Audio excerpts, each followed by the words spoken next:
Islamic জীবন কাহিনী। আসসালামু আলাইকুম ওয়া রাহমাতুল্লাহ। সুপ্রিয় ইসলামিক জীবন কাহিনীর দর্শক মণ্ডলী, আশা করি মহান আল্লাহ রব্বুল আলামিনের অশেষ মেহেরবানি ও দয়ায় আপনারা সবাই ভালো আছেন। প্রিয় দর্শক, অনেক সময় দেখা যায় মুয়াজ্জিনের সুমধুর কণ্ঠসুরের আজান ভেসে আসে, আল্লাহু আকবার আল্লাহু আকবার। তখন আকাশের দিকে মুখ করে কুকুরগুলো ঘেউ ঘেউ করে ডেকে ওঠে। অনেকের মনে প্রশ্ন জাগতে পারে, কুকুরগুলো আজান শোনা মাত্রই এত উচ্চস্বরে কেন ডাকে?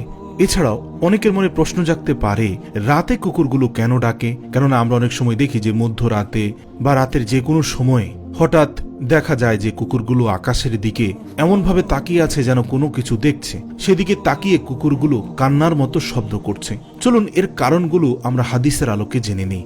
বিষয়টি সম্পর্কে জানলে সত্যি আপনি অবাক হবেন যে রাতে কুকুর কেন কাঁদে বা কেন ডাকে। রাতের বেলা কুকুর ঘেউ ঘেউ করে এ বিষয়ে হাদিসে এসেছে। জাবের ইবনে আব্দুল্লাহ রাদিয়াল্লাহু তাআলা আনহু তিনি বলেন, রাসূলুল্লাহ সাল্লাল্লাহু আলাইহি ওয়াসাল্লাম বলেন, রাত্রিবেলা তোমরা যখন কুকুরের ঘেউ ঘেউ শব্দ এবং কান্নার শব্দ অথবা গাধার ডাক শুনতে পাও তখন আল্লাহর কাছে আশ্রয় প্রার্থনা করো, কারণ এরা এমন কিছু দেখতে পায় যা তোমরা দেখতে পাও না। রাতের বেলা তোমরা আল্লাহর নাম স্মরণ করে ঘরের দরজাসমূহ বন্ধ করো, কারণ আল্লাহর নাম স্মরণ করে বন্ধকৃত দরজা শয়তান খুলতে পারে না। তোমরা কলসিগুলোর মুখ ঢেকে দাও, মস্কের অর্থাৎ চামড়ার তৈরি পানির পাত্র মুখ বেঁধে দাও এবং পাত্রগুলো উপর করে রেখে দাও। আবু দাউদ হাদিস নম্বর 1246।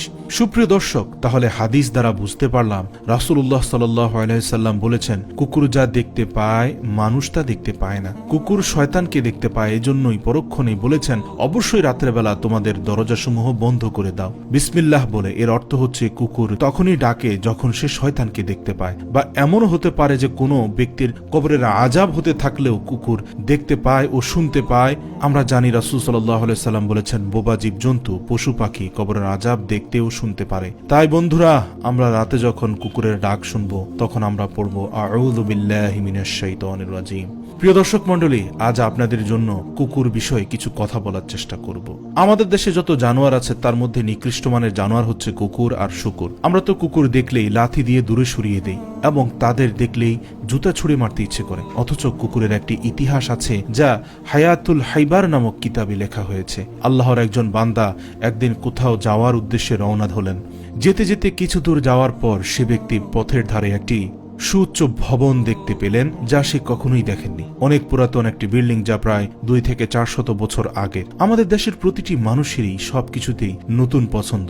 আমরা সবাই জুতা বা কাপড় কিনতে গেলে আমরা আগে জিজ্ঞেস করি নতুন কি এসেছে, কিন্তু স্মৃতির অ্যালবামে কেউ নতুন কিছু রাখে না, মানুষ পুরাতনটাই রাখে। তো সেই ব্যক্তিটি পুরাতন বিল্ডিংটাকে ঘুরে ঘুরে দেখতে লাগলো। হঠাৎ তার চোখে পড়ল একটি শিলালিপির দিকে, যেখানে খোদাই করে লেখা আছে, এই বিল্ডিং তৈরির ইতিহাস জানতে হলে অমুক গ্রামে যেতে হবে। এটি দেখে সেই ব্যক্তির মনে কৌতূহল আরো বৃদ্ধি পেল। সে উক্ত গ্রামের খোঁজে যেতে যেতে 2-3 কিলোমিটার চলে গেল। তারপর একটি গ্রামের কাছে গিয়ে একজন ব্যক্তিকে গ্রামের নাম জিজ্ঞাসা করলো এবং শিলালিপিতে লেখা গ্রামের সাথে মিলে গেল। তারপর আল্লাহর সেই বান্দা লোকটি থেকে পুরাতন সেই বিল্ডিং এর ইতিহাস জানতে চাইল। লোকটি বললেন, জন্মের পর থেকেই সবাই এভাবে বিল্ডিংটি দেখেছে, এর ইতিহাস সম্পর্কে কারোই সুস্পষ্ট কিছুই জানা নেই। এমনকি আরো কিছু সংখ্যক মানুষকে জিজ্ঞেস করা হলো এবং তারাও একই কথা বললেন। তারপর সেই ব্যক্তি মন খারাপ করে চলে আসছিল এবং ভাবছিল, খোদাই করে কি তাহলে মিথ্যা কথা লেখা আছে? ভাবতে ভাবতে যখন গ্রামের শেষ প্রান্তে চলে আসলো তখন তিনি একজন বৃদ্ধাকে দেখতে পেলেন। বয়সের ভারে বৃদ্ধার মাথা 3টে হয়ে গেছে, অর্থাৎ বয়সের ভারে ঝুঁকে বসে থাকতে থাকতে হাঁটু সহ 3টা মাথা মনে হয়। এখনকার যুগে এই সকল বৃদ্ধাদের খুব একটা দেখা যায় না, কারণ এখন মানুষ 35 থেকে 60 বছরের মধ্যে ডিজিটাল যুগে ডিজিটাল প্রযুক্তির মাধ্যমেই বেশি মারা যায়। যেমন স্বামী স্ত্রী থেকে পানি চাইলেন, স্ত্রী পানি নিয়ে আসতে আসতে শোনা যায় বাইক অ্যাক্সিডেন্টে স্বামী আর দুনিয়াতে নেই। আর আগের যুগের বৃদ্ধা মানুষ অসুস্থ 7-8 দিন পর্যন্ত বিছানায় থেকে মারা যাবে যাবে বলতে বলতেও আরো 2 থেকে 3 ঘন্টা বেঁচে থাকত। যাই হোক, সবই আল্লাহর হুকুম। তখন কেউ পানি দিত, কেউ দুধ দিত, কেউ ক্ষমা চাওয়ার সুযোগ পেত। তাছাড়া ক্ষমা চাওয়াটা একটি ভালো পদ্ধতি, কিন্তু হঠাৎ মৃত্যু ভালো না। রাসূল সাল্লাল্লাহু আলাইহি ওয়াসাল্লাম হঠাৎ মৃত্যু থেকে আল্লাহর কাছে পানা চেয়েছেন। তো যাই হোক, আল্লাহর সেই বান্দা বৃদ্ধার কাছে গেল এবং জিজ্ঞেস করলো, এই গ্রামের নামটি কি এটা? উত্তরে বৃদ্ধা বললেন, হ্যাঁ, কিন্তু তুমি কোথায় থেকে জানো এবং তুমি কোথায় থাকো? উত্তরে ব্যক্তিটি বললেন, আমার বাড়ি অনেক দূর, আমি অমুক রাস্তায় সেই মাথায় একটি বিল্ডিং দেখতে পেলাম যেখানে লেখা ছিল বিল্ডিং এর ইতিহাস জানতে হলে এই গ্রামে আসতে। কিন্তু প্রায় 40 জনকে জিজ্ঞেস করলাম, কেউ জানে না। বৃদ্ধা লোকটি মুচকি হাসি দিয়ে বললেন, তুমি কাদের জিজ্ঞাসা করেছ? উত্তরে ব্যক্তিটি বললেন, যুবকদের। বৃদ্ধা বললেন, তারা কিভাবে বলবে? আমার বয়স 200 বছর পার হয়ে গেছে, আমি তো নিজেই বিল্ডিং এর তৈরি দেখিনি, শুনেছি আমার দাদার কাছে। বৃদ্ধার কথা শুনে যুবকের মনে স্বস্তি ফিরে আসলো। যুবক ইতিহাস জানতে চাইলে বৃদ্ধা তাকে কাছে টেনে নিয়ে বলতে লাগলেন, এই রাস্তা দিয়ে আসার সময় যত গ্রাম মহল্লা জমি জামা তুমি দেখছো, সব জমি জামার মালিক ছিল একজন জমিদার। সেই জমিদারের অনেক চাকর বাকর ছিল, খাদেমের কোনো অভাব ছিল না। তবে জমিদারের স্মরণীয় বস্তুর ভিতর ছিল একটি পালিত কুকুর। কুকুরটি জমিদারকে সাংঘাতিক মহাব্বত করত। এক মুহূর্তের জন্য কুকুর জমিদারকে ছেড়ে যেত না। জমিদার যখন গোসল করত তখন কুকুরটি জমিদারের কাপড় পাহারা দিত। জমিদার যখন বাথরুমে যেত কুকুরটি বাথরুমের দরজার সামনে দাঁড়িয়ে থাকতো, এবং জমিদার যখন ঘুমাতে যেত তখন কুকুরটি তার ঘরের আশপাশ পাহারা দিত। একদিন জমিদারের এক ভিআইপি মহলে যাওয়ার কথা। জমিদার চিন্তা করতে লাগলেন, কুকুরটি আমাকে ছাড়া এক মুহূর্ত থাকতে পারে না, আমি ভিআইপি মহলে যাব, কুকুরটি আমার সাথে গেলে আমার মান সম্মান থাকবে না। এই জন্য সে বুদ্ধি করে একটি ঘরের ভিতরে ঢুকলো। কুকুর তার সাথে সাথে ঘরে ঢুকে গেলে চাকরদের বলে সেই ঘরের দরজা বন্ধ করে দিল, এবং তারপর কুকুরের গলায় শিকল লাগিয়ে দেওয়া হলো এবং শক্ত পিলারের সাথে বেঁধে রাখা হলো। তারপর জমিদার বাবুর্চিকে বলল, আমি এক ভিআইপি মিটিং এ যাচ্ছি এবং আমি বাহিরে খাবার পছন্দ করি না, তাই আমার জন্য কিছু আইটেম খাবার রান্না করো। তারপর মালিক যখন চলে যেতে লাগলো তখন কুকুরটি তার মালিকের সাথে যেতে না পেরে লাফালাফি করতে লাগলো।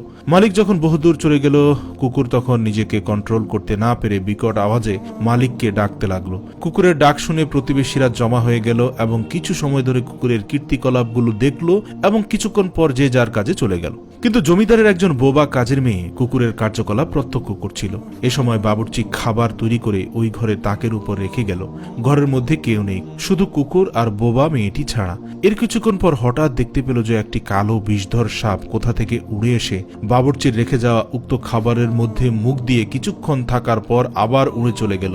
উক্ত ঘটনা কুকুর আর বোবা মেয়েটি ছাড়া আর কেউ দেখল না। মেয়েটি চিন্তা করলো, এখন যদি আমি এখান থেকে চলে যাই এবং মালিক এসে পাত্রে রাখা খাবার খেয়ে ফেলে তাহলে বিষক্রিয়ায় অবশ্যই মালিক মারা যাবেন। তাই কাজের মেয়েটি সেখানেই বসে রইল। কিছুক্ষণ পর মালিক আসলো এবং বোবা মেয়েটি কথা বলতে পারে না ঠিক, তারপর অঙ্গভঙ্গিমায় বোঝাতে চাইল, কিন্তু মালিক ওই পাত্রে রাখা খাবারে হাত দিবেন না, জীবন বিপন্ন হবে, এরকমটাই হয়তো বোঝাতে চাইছিল সেই বোবা মেয়েটি। কিন্তু যেহেতু কাজের মেয়ে তার উপরে আবার বোবা, তাই জমিদার কাজের মেয়ের কথাবার্তায় কর্ণপাত না করে নিজ গতিতে খাবারের কাছে গিয়ে খাবারে হাত দিল। যেই জমিদার পাত্রে হাত লাগালো অমনি শিকলে বন্দী কুকুরটি পাগলের মতো লাফালাফি করতে লাগলো। অতিরিক্ত পাগলামি করতে দেখে মালিক কুকুরটিকে ধমক দিল।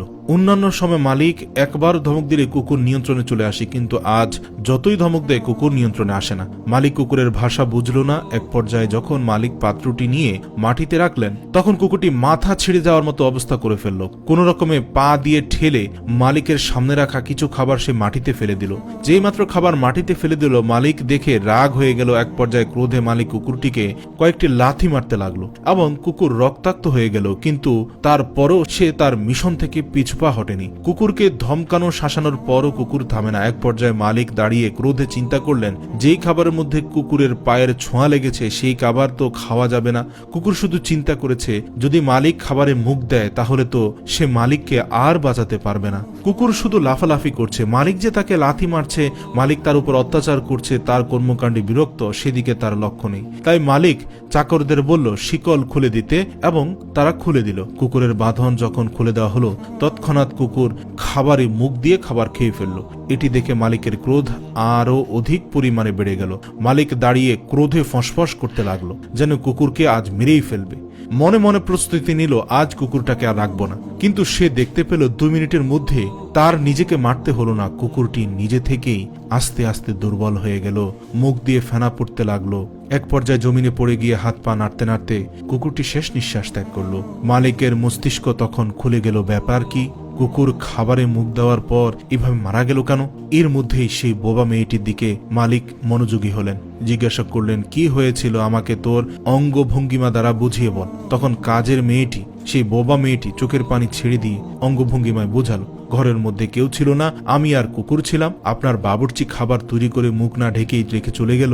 আমরা নিচে চোখে দেখতে পেলাম উড়ন্ত একটি বিষধর সাপ এসে আপনার খাবারে বিষ ঢেলে চলে গেল। আমি চিন্তা করলাম, আমি যদি এখান থেকে চলে যাই, এমতো অবস্থায় আপনি এসে যদি খাবারে মুখ দেন তাহলে আপনি বাঁচবেন না। এই জন্য সব কাজ ফেলে আমি আপনাকে সাবধান করার জন্য এখানে বসে রইলাম, কিন্তু আপনি তো আমার কোনো কথাই শুনলেন না, আমাকে উপেক্ষা করলেন। আমি অনেকভাবে আপনাকে বোঝাতে চেয়েছিলাম যেহেতু আমার গলার স্বর নেই, কিন্তু আপনি বুঝতে পারেননি।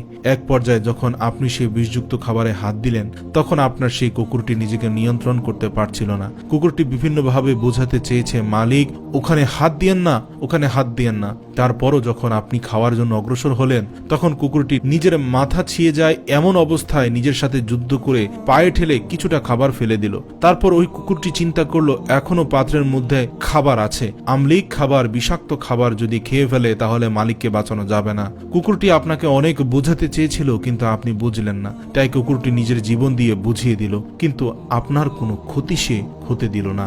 প্রিয় দর্শক, আপনাদের কাছে জিজ্ঞাসা করতে চাই, কুকুর নিজের মালিককে বাঁচানোর জন্য নিজের জীবন বিসর্জন দেয়, অথচ মালিক কুকুরের জন্য খাবারের কোনো মেনু দেয় নাই, থাকার জন্য একটি সুন্দর ঘর দেয় নাই, এবং কুকুর নিজে জাগ্রত থেকে সারা রাত তার মালিককে পাহারা দিল।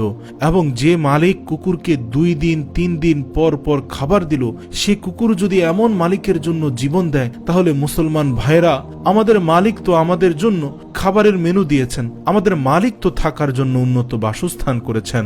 শুধু তাই নয়, কুকুর যদি নিজে রাত জেগে মালিককে পাহারাদারি করে, আমাদের মালিক তো রাত জেগে আমাদের জন্য পাহারাদারি করেন। আমাদের মালিক বলেন, লা তাখুযুহু সিনাতুন ওয়ালা নাউম, আমাকে কোনো নিদ্রাও স্পর্শ করে না।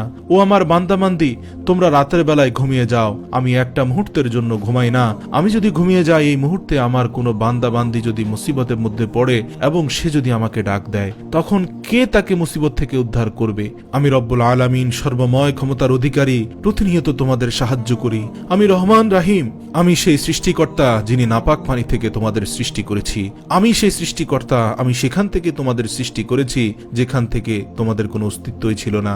আমি আমার চোখের ভিতরে কখনো নিদ্রা আসতে দেই না। যে রব্বুল আলামিন আমাদের সহযোগিতার জন্য, আমাদের ভালোবাসায় সারা রাত দিন জেগে রইলেন, এমনই রহমান রহিম রব থেকে আমরা দূরে সরে গেলাম। শেষ পর্যন্ত যখন বোবা মেয়েটি থেকে জমিদার সব কথা জানলেন, জমিদার তখন চোখের পানি ছেড়ে অনেক সময় ধরে ক্রন্দন করলেন। জমিদারের পর ঘোষণা দিল, যে কুকুর তার জীবন বিসর্জন দিয়ে আমার জীবন রক্ষার চেষ্টা করলো, এই কুকুরের লাশ যেখানে সেখানে ফেলে দেওয়া যায় না। যত কোটি টাকা লাগে তার স্মৃতিচারণের জন্য রাস্তার ধারে একটি বিল্ডিং বানিয়ে দাও। এই বিল্ডিং এর ভেতরে কুকুরকে দাফন করা হবে, যাতে করে 100 বছর পর্যন্ত প্রভু ভক্ত কুকুরের স্মৃতি দুনিয়ায় টিকে থাকে। প্রিয় দর্শক, কুকুরের মালিক তো কুকুরের জন্য বিল্ডিং বানিয়েছেন, আমাদের মালিককে বাঁচানোর জন্য আমাদের জীবন দিতে হবে না। মালিকের দিন দুনিয়াতে টিকে রাখার জন্য প্রয়োজন হলে জীবন দিতে হবে, কিন্তু আমরা তো উদাসীন রয়ে গিয়েছি। আল্লাহ রব্বুল আলামিন আজকের এই পূর্ণ ঘটনাটি শুনে প্রত্যেকটি ভাই এবং বোনকে উপলব্ধি করে, এ থেকে শিক্ষা গ্রহণ করে জীবনের শেষ মুহূর্তটি পর্যন্ত রব্বিজুল জালালি ওয়াল ইকরাম এর উপর কৃতজ্ঞ আপাত মস্তক নত করে রাখার তৌফিক দান করুক। হে রব্বুল আলামিন, প্রতিনিয়ত যেন আমার ঘাড় আপনার নিকট নত থাকে। হে রব্বুল আলামিন, প্রতিনিয়ত যেন আমি আপনার শুকরগুজার বান্দাদের অন্তর্ভুক্ত হতে পারি। হে আল্লাহ, আপনি আপনার কৃতজ্ঞদের মাঝে আমাকে কবুল করে নিন, আমাদের সবাইকে কবুল করে নিন। আমিন। ওয়া আখির দাওয়ানা আনিল হামদুলিল্লাহি রাব্বিল আলামিন।